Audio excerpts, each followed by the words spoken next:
आज हम लोग पढ़ने वाले हैं इंडिका पुस्तक के बारे में। तो इंडिका पुस्तक की रचना किया था मेगास्थी, जो चंद्रगुप्त के दरबार में सेल्यूकस निकेटर का भेजा हुआ यूनानी राजदूत था। ठीक है। और इसने एक पुस्तक लिखी, उसका नाम था मेगा। ये जो पुस्तक लिखी उसका नाम था इंडिका। ठीक है। और इंडिका की एक ही प्रति थी, इसलिए उसकी प्रति उपलब्ध नहीं है वर्तमान में। लेकिन जिन लोगों ने पढ़ा है, चाहे वो स्ट्रेबो हो, पिलियन हो या एरियन हो, उन्होंने इसके बारे में अलग अलग विचार दिए। ठीक है। इंडिका में जो लिखा गया है, एक ही कॉपी थी इसलिए वर्तमान में इसकी कॉपी नहीं है। इसमें भारत की भौगोलिक स्थिति के बारे में बताया गया है, सामाजिक जीवन के बारे में बताया गया है, धार्मिक आस्था के बारे में बताया गया है, राजनीतिक प्रणाली और प्रशासनिक सिस्टम के बारे में बताया गया। डॉक्टर जाली ने कहा है कि ये कभी भी सत्य नहीं हो। इंडिका को डॉक्टर जाली, जो एक महान थिंकर थे, दार्शनिक थे, उन्होंने कहा कि इंडिका में लिखी हुई चीजें भारत के बारे में जो है, ये सत्य नहीं हो सकती, ये आंशिक सत्य हो सकता है, आंशिक सत्यता पे भी प्रश्न चिन्ह है। क्योंकि उनका मानना था कि जो मेगास्थनीज था उसको भारतीय भाषाओं का ज्ञान नहीं, वो एक यूनानी था और यहाँ पे भी वो काफी अल्प समय के लिए आया था। तो पंजाब और पाटलिपुत्र जैसे राज्यों में जहाँ अलग अलग भाषाएं बोली जाती थी, वहां इतनी आसानी से वहां की चीजों को समझना और लिखना सत्य नहीं माना जा सकता है। और जब हम लोग इसको अध्ययन करेंगे, कुछ चीजों को अभी लाएंगे, तो ये आपको भी एहसास होने वाला है। हालांकि विंसेंट स्मिथ ने कहा कि सत्य भले न हो, लेकिन इसमें आंशिक सत्यता जरूर है। चलिए शुरू करते हैं। इंडिका में भारत के बारे में उसने क्या क्या बताया। तो सबसे पहले वो बताता है भारत की भौगोलिक स्थिति के बारे में। तो वो बोलता है कि भारत जो है वो चतुर्भुज के समान है। भारत का जो आकार है, एरिया है, वो चतुर्भुज के समान है। ठीक है। तो बताता है कि उत्तर में हिमालय, दक्षिण पूरब में समुद्र, पश्चिम में सिंधु, गंगा, सोन, कोसी और गंडक जैसी बहुत सारी नदियां हैं। अब आप ये देख रहे होंगे कि भौगोलिक स्थिति में भी उसका अल्प ज्ञान दिख रहा है। भारत की नदियों के बारे में भी उसका पूरा ज्ञान नहीं था, बल्कि उसने भारत से ज्यादा अफगानिस्तान की नदियों के बारे में वर्णन किया है, क्योंकि वो अफगानिस्तान के बारे में भारत से बेहतर जानता था। तो इंडिका में अफगानिस्तान की काबुल नदी, स्वात नदी और गोमन नदी का वर्णन मिलता है। भारत की जो ऋतुएं हैं, मौसम है, इसके बारे में भी इंडिका सत्य जानकारी उपलब्ध कराने में असफल रही है। इससे पता चलता है कि मेगास्थनीज को यहाँ के मौसम के बारे में भी जानकारी नहीं थी। उसने सिर्फ ये बताया है कि यहाँ पे गर्मी के ऋतु में गर्मी पड़ रही है, तो गर्मी के ऋतु में ठंडा तो पड़ेगा नहीं। लेकिन उसने ये भी बताया है कि यहाँ पे गर्मी और जाड़े में बरसात होती है। तो इससे उसको यहाँ के ऋतु के बारे में जानकारी नहीं थी, ये भी स्पष्ट। अगर बात की जाए राजनीतिक प्रणाली की, तो राजनीतिक प्रणाली के बारे में बताता है कि एक भव्य राज्यसभा होता था और राजा जो था वहां दिन भर बैठता था और दिन भर प्रशासनिक कार्य का संचालन करता। यानी कि राजा का काम था राज्यसभा में दिन भर बैठना। उसके बाद प्रति रात वो अपना शयन कक्ष बदल लेता था। शयन कक्ष बदल लेने का तात्पर्य है कि जो उनका सोने का जो स्थान था, वो प्रति रात एक जगह पे नहीं होता था, अलग अलग स्थानों पे सोता था। कारण सुरक्षा बताया गया है। सुरक्षा की दृष्टि से कभी भी वो एक कक्ष में नहीं सोता। और तीसरा उन्होंने बताया है कि राजा परिभ्रमण करता था, क्षेत्र का परिभ्रमण करता था, घूमता था। अगर राजा के कक्ष की बात की जाए, जिसके रूम की बात की जाए, तो वो भव्य होता था और सोने चांदी से सजा हुआ। उसने बताया है कि राजा जो है वो बहुमूल्य वस्त्र ग्रहण करता था और उसने ये भी बताया है कि राजा की सुरक्षा के लिए नारी संरक्षिकाएं मौजूद होती थी। यहाँ पे एक नई बात आती है कि राजा की सुरक्षा के लिए महिला संरक्षिकाएं थी। अब दरबार की बात की जाए तो दरबार भी उतना ही भव्य था जितना कि उसका कक्ष होता, और वहां पे अपराध कम था, क्योंकि मेगास्थनीज की इंडिका के अनुसार वहां पे दंड व्यवस्था जो थी वो काफी कठोर थी। चलिए आते हैं, पाटलिपुत्र के बारे में भी उसने कुछ बताया है। तो पाटलिपुत्र के बारे में वो जो बताता है वो ये बताता है कि पाटलिपुत्र जो है सोन और गंगा के संगम पर स्थित है। पाटलिपुत्र सोन और गंगा के संगम पर स्थित है और इसकी लंबाई लगभग 80 स्टेडिया बताया है, और चौड़ाई की बात की जाए तो वो 15 स्टेडिया बताया है। अगर हम लोग इसको मील में कन्वर्ट करें, माइल में कन्वर्ट करें, तो लंबाई 9.5 मील और चौड़ाई 1.25 मील बताया है, जो पता चलता है कि उसने पाटलिपुत्र को अच्छे से नहीं पढ़ा, क्योंकि कहीं ना कहीं पाटलिपुत्र की लंबाई चौड़ाई इससे ज्यादा है। खैर, वो बताता है कि पाटलिपुत्र के चारों ओर एक खाई है।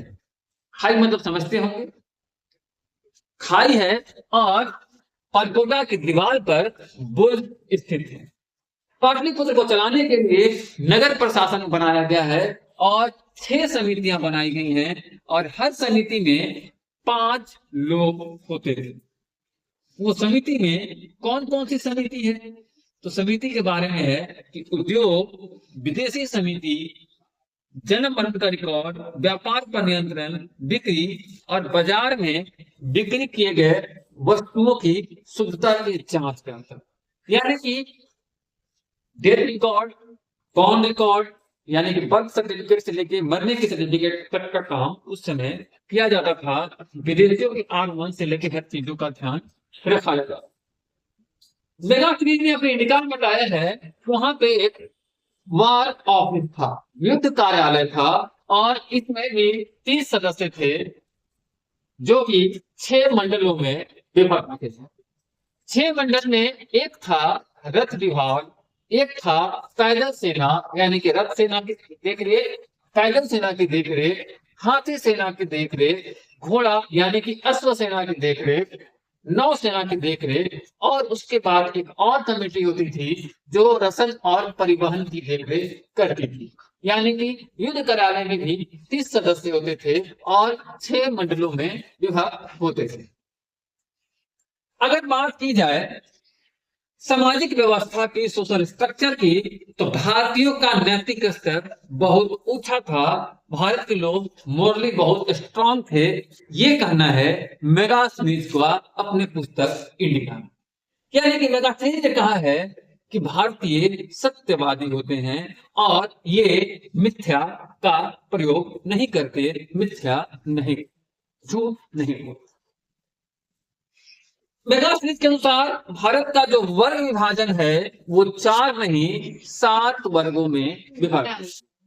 उसने बताया है कि भारत में 7 वर्ग के लोग रहते हैं: दार्शनिक, कृषक, पशुपालक, शिल्पकार, सैनिक, अधिकारी और परिषद सदस्य।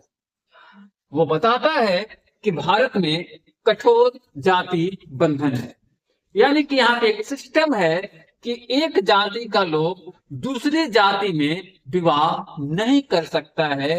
अंतरजातीय विवाह यहाँ पे पूर्णतः वर्जित है। इसमें यह भी बताया गया है कि अगर कोई नए कपड़े पहनता है, अच्छे वस्त्र पहनता है, तो खाना अकेले खाता है, वो किसी के साथ खड़ा होके बैठ के नहीं खाएगा। वो अच्छे कपड़े पहना है तो वो खराब कपड़े वाले के साथ खाना खाना पसंद नहीं करता है। और एक और मिथ्या, एक और झूठ जो मेगास्थनीज ने भारतीयों के बारे में बताया है, जो पूर्णतः असत्य है, वो ये बताता है कि भारतीय लिखना नहीं जानते। तो ये चीजें थी आपके सामाजिक व्यवस्था। अगर बात की जाए आर्थिक स्थिति की, तो उसने बताया है कि भारत की भूमि काफी उर्वर, यानी कि भारत में भूमि उर्वरा होने के चलते कृषि बेस्ड था, एग्रीकल्चर बेस्ड था। कृषि की देखभाल के लिए अधिकारी नियुक्त किए गए थे, जल मार्ग बनाए गए थे, सिंचाई का उचित प्रबंधन किया गया था और दूरी बताने के लिए पत्थर लगाए जाते थे। पत्थर का प्रयोग अभी भी होता है डिस्टेंस बताने के लिए, मील बताने के लिए, किलोमीटर बताने के लिए, जिसको हम लोग मील का पत्थर बताते हैं। तो ये बताया कि डिस्टेंस बताने के लिए वहां पे पत्थरों का प्रयोग किया जाता है। भारत में सोना, चांदी, तांबा प्रमुख धातुएं थी, अकॉर्डिंग टू मेगास्थनीज और उसका बुक इंडिका। और भारत के अनेक शिल्पों का वर्णन भी वो कहता है और कहता है कि भारत लोग आर्किटेक्ट थे, आर्टिस्ट थे, वो लोग कला संस्कृति में निपुण थे। और धार्मिक स्थिति की बात अगर बताई जाए तो मेगास्थनीज ने कहा है कि भारत के लोग पुनर्जन्म में विश्वास करते हैं। अगर आप अच्छा कर्म करोगे तो अगली बार पुनः जन्म आपका होगा अच्छे जीव जंतु, अच्छे चीजों में या मनुष्य के घर। अगर कर्म खराब होगा तो आपका पुनर्जन्म तो होगा, लेकिन किस जीव में होगा ये आपके कर्म के हिसाब होगा। वो यूनानी देवता डियोनिसियस और हेराक्लिस की पूजा कर रहे हैं। और मेगास्थनीज लिखता है कि भारतीय लोग जो हैं एक यूनानी देवता हैं डियोनिसियस और दूसरा का नाम है हेराक्लिस, उनकी पूजा करते हैं। दरअसल वो उन नामों से ये बताना चाहता था कि भारतीय जो हैं शिव और कृष्ण की पूजा करते हैं। जो भारत में हम लोग शिव और कृष्ण बोलते हैं, यूनान में इनको डियोनिसियस और हेराक्लिस बोला जाता है। तो वो कहता है कि भारतीय लोग शिव और कृष्ण की पूजा करते हैं। भारतीय लोग मरने के बाद शवों के ऊपर समाधियों का निर्माण कर रहे हैं।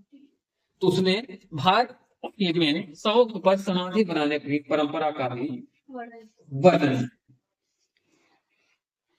मेगास्थनीज के रूप में अनेक बातें जो है अविश्वसनीय हैं और विदेशी होने के कारण वो भारत की परंपरा को ठीक से समझ नहीं पाया है। ये साफ आपको इस चीजों में दिखा होगा। चाहे वो उसने कहा कि भारत में दान प्रथा नहीं की, सती प्रथा के बारे में कोई विवरण नहीं मिलता है, पर्दा की प्रथा के बारे में उसने कोई जानकारी नहीं दी। तो यह स्पष्ट है कि इंडिका या मेगास्थनीज भारत की परंपराओं को वास्तविक स्थिति से को बताने में असफल रहा।